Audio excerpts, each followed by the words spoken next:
body years after the gallbladder is removed. Every single year in the United States, 700,000 people have their gallbladder removed. Most of them are told there's really no other option, and when you have the gallbladder removed, it's not going to be a problem, so you don't have to worry about it. And what really ticks me off is the lack of informed consent. The lack of telling the patient what could potentially happen if you have your gallbladder removed. The gallbladder is really a little sac that stores and concentrates bile. And then when you eat, it contracts to release the bile into your small intestine so you can actually break down fats. Bile that's stored in the gallbladder, which by the way is produced in the liver. So the gallbladder doesn't produce bile, it just stores it and concentrates it. The liver makes bile and it goes down this tube and it ends up in the gallbladder so it can be concentrated. So then it contracts when you eat, and it can help you break down fat. And when the fat breaks down, it turns into fatty acids, cholesterol, fat-soluble vitamins like vitamin A, D, E, and K, omega-3 fats, which have anti-inflammatory properties, and phytonutrients in your vegetables like curcumin or carotenoids. A lot of the phytonutrients in your vegetables are fat-soluble, so you really need healthy bile to be able to extract a lot of good stuff from food and pull it into the body. If you don't have this bile, you can't get the benefit of the phytonutrients from your vegetables. Also, bile helps remove toxins from the body, excess hormones like estrogen, pesticides, and all sorts of stuff. Bile is the primary route to get rid of excess cholesterol.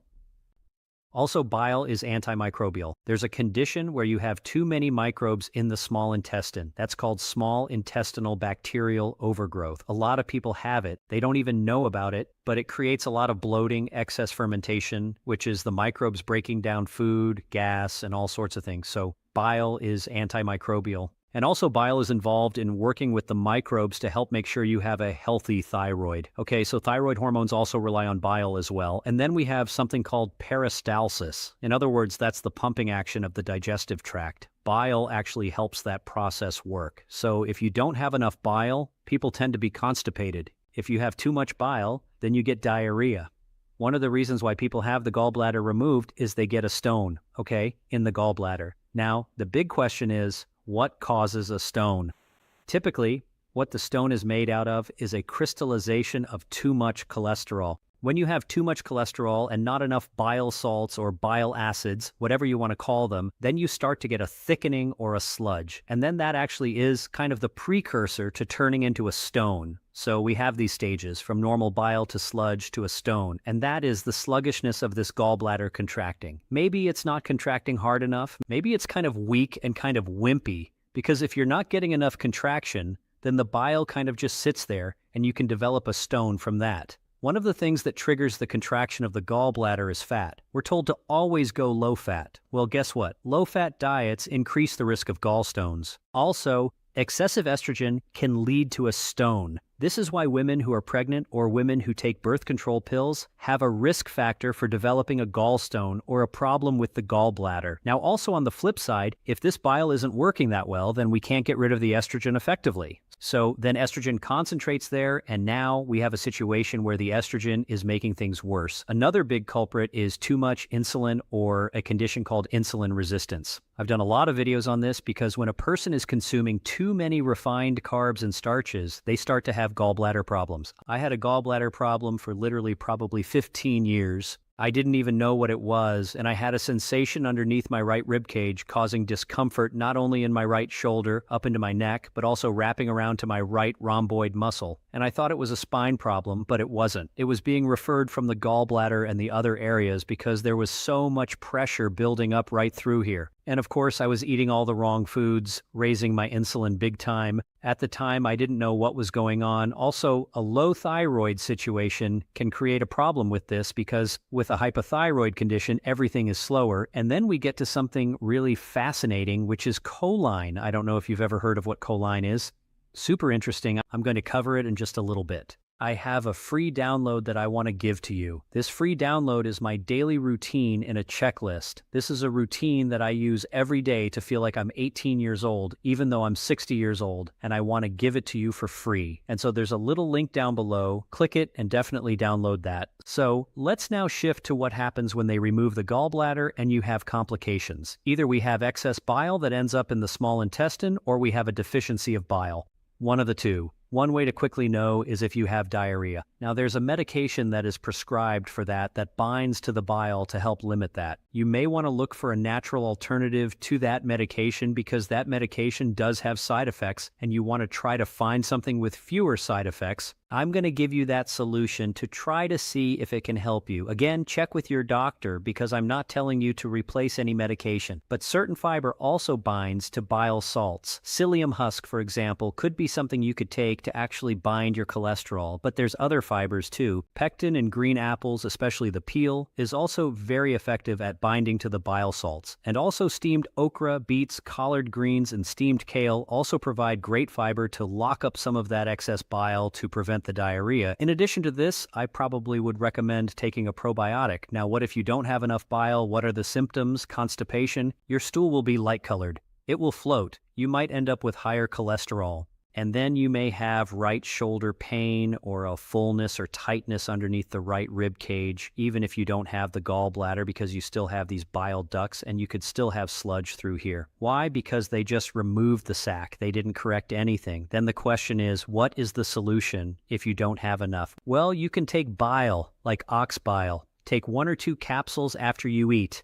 That will give you the bile you don't have, and that could potentially help solve your problem. And if you've had a surgery 5, 6, 10, or 20 years ago, and you're wondering why you can't see at night in the dark and you have dry eyes, that's a vitamin A deficiency. Chances are you need more bile to extract more vitamin A. Same thing with vitamin D, vitamin E, and all these fat-soluble vitamins. And you have to realize you might need to just take bile to replace what's not being produced after the meal, and then adjust that dosage based on what you need. Some people need just a little bit, some people need more, so you'd have to play around with it. I think the average person would need between 1 or 2 capsules of ox bile after you eat, and that can greatly help you. Now, there's another type of bile salt called TUDCA. It's protective of your nerves, it protects the mitochondria, but the main reason I like it is it's a really good way to thin the sludge. Now, what happens when your stool is dark, Terry, like sticky stool, and it leaves a skid mark on the toilet bowl? That's a situation where you have low lipase from the pancreas. So if that happens, you'd want to take lipase as a supplement. So you want to take pancreatic enzymes when you eat to help solve this problem. If you think about it, the gallbladder doesn't work independently. It works with the pancreas, it works with the liver, and it's all part of this digestive system. And so when you remove the gallbladder, sometimes it causes the pancreas to work harder. And this could actually create a problem further down in the ducts where the pancreas crosses over and cause referred pain to the left side of your body. So a lot of people ask me, what supplements do I recommend? Now, of course, I'm not biased with my own high-quality supplement line, but if you go to Amazon and type Dr. Williams supplements, you'll find more information. Now, let's get to the most interesting part of this whole presentation, choline. Choline has been known to prevent a fatty liver. It's because it keeps the cholesterol from crystallizing and turning into sludge or a stone. So choline is essential to prevent gallstones and the precursor before you develop a stone. Most of the population is deficient in choline.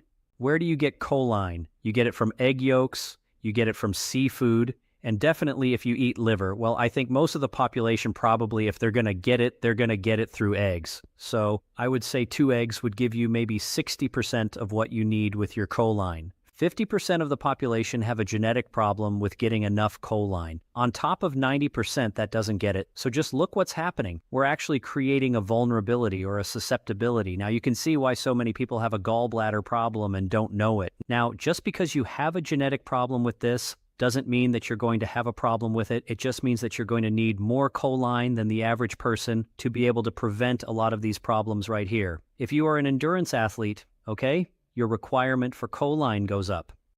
The more stressed you are, the more alcohol you drink, the more junk food you eat, the more choline you're going to need. All right, so now that you know that, what about the pain that happens after the surgery? What about the discomfort that you might have even if you have a gallbladder on either the right side or the left side? What do you do for that? Being in practice for 30 years, I've run into so many people with gallbladder problems, including myself. And this is a technique that I developed for my own gallbladder problems that is literally so easy to do. It's an acupressure technique to give you a lot of relief, either from the things we talked about or even if you had surgery and there's scar tissue in there. I actually walk you through how to do this in this video right here, so check